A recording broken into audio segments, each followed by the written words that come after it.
এই একটা টিপস না জানার জন্যই এই দামি জিনিসটা ফেলে দিতে হয়। আজকে আমি এমন একটা সহজ টিপস দিব যে দামি জিনিসটা আর ফেলে দিতে হবে না। একদম ধবধবে সাদা করে ফেলতে পারবেন আর এটা সংরক্ষণ করে রেখেও দিতে পারবেন।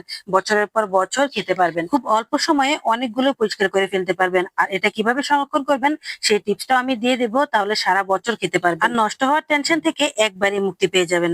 আসসালামু আলাইকুম, কেমন আছেন সবাই? আশা করি ভালো আছেন। আলহামদুলিল্লাহ, আমিও ভালো আছি। আমি এখানে অনেকগুলো কাঁঠালের বিচি নিয়ে নিয়েছি, কারণ আমার বাসায় এখন রীতিমতো কাঁঠাল আসছে আর বিচিও হচ্ছে। আর এতগুলো বিচি আমি একসাথে খেতে পারবো না, তাই বিচিগুলো সংরক্ষণ করে রাখবো।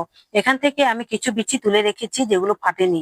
এই না ফাটা বিচিগুলো রেখে দিতে পারবেন নর্মাল ফ্রিজে, কোন রকম নষ্ট হবে না। আর আমি এটার ভিডিও দিয়েছি কিভাবে সংরক্ষণ করবেন। যাই হোক, ফাটা বিচিগুলো নিয়ে নিয়েছি এখন পরিষ্কার করার জন্য। এখানে অনেকগুলো বিচি একসাথে পরিষ্কার করা কিন্তু আমার জন্য অনেক কঠিন হয়ে যাবে, এটাই হয়তো ভাবছেন। আসলে কিন্তু আমি এক তুর্গিতে এগুলো পরিষ্কার করে ফেলবো।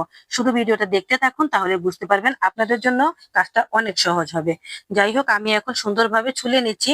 উপরের অংশটা ছোলার পর যে ভিতরে লাল অংশটা আছে এটা অনেকেই খেতে চায় না, তাই এটাও ছুলে ফেলে দিতে হবে। তো এটা ছুলতে গেলে তো আমার অনেক সময় লাগবে। একদমই না, আমি এখন অল্প সময়ে কিভাবে এটা ছোলা যায় সেই ব্যবস্থাই করছি। এখন আমি সবগুলো বিচি এই একইভাবে ছুলে নিয়েছি। কাঁঠালের বিচি কিন্তু খুব সহজেই নষ্ট হয়ে যায়, মানে অল্প কয়েকদিন থাকে। এই পাটা বিচিগুলো বেশি হলে আপনি 3 থেকে 4 দিন ঘরে রাখতে পারবেন। তারপরে দেখবেন মুখ থেকে এটা পচা লেগে গেছে, আর তখনই ফেলে দিতে হয়। ছোট্ট একটা অবহেলার কারণে দামি জিনিসটাই নষ্ট হয়ে যায়। যাই হোক, আর নষ্ট হবে না যদি আমার পুরো ভিডিওটা দেখেন, তাহলে খুব সহজেই এটা পরিষ্কার করে ফেলতে পারবেন। এই কাঁঠালের বিচে কিন্তু দুইটা লেয়ার থাকে, একটা লেয়ার সাদা, একটা লেয়ার লাল। আর লালটা কিন্তু খাওয়া যায়, কিন্তু অনেকে এটা খেতে পছন্দ করে না, কারণ রান্নার পর লাল অংশটা কালো হয়ে যায়, এই জন্যই। যাই হোক, এখন আমি এই লাল অংশটাও তুলে ফেলবো খুব সহজে। এটা আমি একটা বাটিতে নিয়ে নিলাম সবগুলো বিচি, তার মধ্যে দিয়ে দিলাম এখানে টাটকা গরম পানি। বাস, গরম পানিটা দিয়ে আমি আধা ঘন্টার মতো এভাবে ভিজিয়ে রেখে দেব। ঢাকনা দিয়ে রেখেছি যাতে ভাপটা একদম সরে না যায়। যাই হোক, আধা ঘন্টা পর ফিরে এলাম, দেখেন কি সুন্দর ভাবে উঠে যাচ্ছে, দেখেছেন? একদম নরম হয়ে গেছে। আর এখন ডলা দিলেই উঠে যাচ্ছে। তবে আমি একটা একটা করে ডলবো না, কারণ একটা একটা ডলতে গেলে অনেক সময় লাগবে। তাই আমি এখানে পিছনে নিয়ে নিয়েছি, আর পিছনের মধ্যে ডলা দিচ্ছি, আর সবগুলো উঠে যাচ্ছে।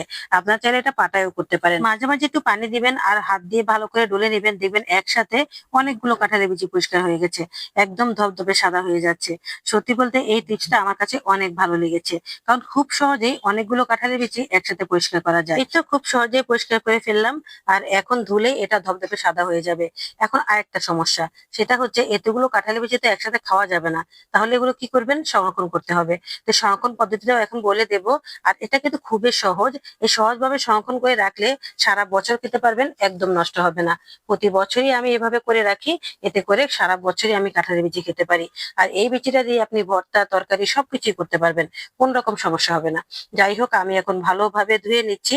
ধোয়ার পর দেখেন কত সুন্দর হয়ে গেছে। আর যাদের পিছুনি পাটা কোনোটাই নেই, তারা কিন্তু চাইলে প্লাস্টিকের জালিতেও করতে পারেন, সেখানেও কিন্তু এভাবে পরিষ্কার হয়ে যাবে। আসলে গরম পানি দেওয়ার পর উপরের চামড়াটা একদমই নরম হয়ে গেছে, ডলা দেওয়ার সাথে সাথে সবগুলো উঠে গেছে। দেখেছেন কত সুন্দর হয়েছে? এবার আমি সিদ্ধ বসিয়ে দিলাম, বাস একটু পানি দিয়ে ভালো করে সিদ্ধ করে নেব। তবে কাঁঠালের বিচি কখনোই অর্ধেক সিদ্ধ করে তুলে রাখবেন না, ফুল ভাবে সিদ্ধ করবেন। অর্ধেক সিদ্ধ করে তুলে রাখলে সেই বিচিগুলোই পরে রান্নার সময় আর সিদ্ধ হয় না, এতে করে আপনারা খেতে পারেন না। অনেকেই এই অভিযোগটা করেছেন, তাই বলে দিচ্ছি পুরো ফুল ভাবে সিদ্ধ করবেন। এই তো আমি কিন্তু পুরো ফুল ভাবে সিদ্ধ করে ফেলেছি। আর এখন একটা প্লেটে তুলে নিচ্ছি। পানিটা ভালো করে ঝরিয়ে নিতে হবে আর ঠান্ডা করে নিতে হবে। আমি কিন্তু আজকে বিচিগুলো দুভাগ করব না, আপনি চাইলে এটা দুভাগ করে রাখতে পারেন। অনেকেই আছে আস্ত খেতে পছন্দ করে, আমিও আজকে আস্তই রাখবো। যাই হোক, এই তো ঠান্ডা হয়ে গেছে। আর এখন আমি এগুলোকে একটা পলিথিনে ঢুকিয়ে নিচ্ছি। এখানে পলিথিনও ব্যবহার করতে পারেন, এমনকি জিপলক ব্যাগও ব্যবহার করতে পারেন। এই বিচিগুলো এখন আমি ডিপ ফ্রিজে রেখে দেব, আর এটা সারা বছরই ভালো থাকবে, একদমই নষ্ট হবে না, খেতেও খারাপ লাগবে না, স্বাদেরও কোনো পরিবর্তন হবে না। খুব সহজে এতগুলো কাঁঠালের বিচি পরিষ্কার করে ফেললাম, এমনকি সংরক্ষণ করেও ফেললাম। ভিডিওটা কেমন লেগেছে অবশ্যই কমেন্ট করে বলবেন, সাথে একটা লাইক দিয়ে দিবেন। আর যদি বেশি ভালো লাগে তাহলে একটা শেয়ার করে রেখে দিবেন, এতে করে আপনার প্রয়োজন পড়লে খুব সহজে দেখে নিতে পারবেন। ভালো থাকবেন সবাই, আজ এ পর্যন্তই। আল্লাহ হাফেজ।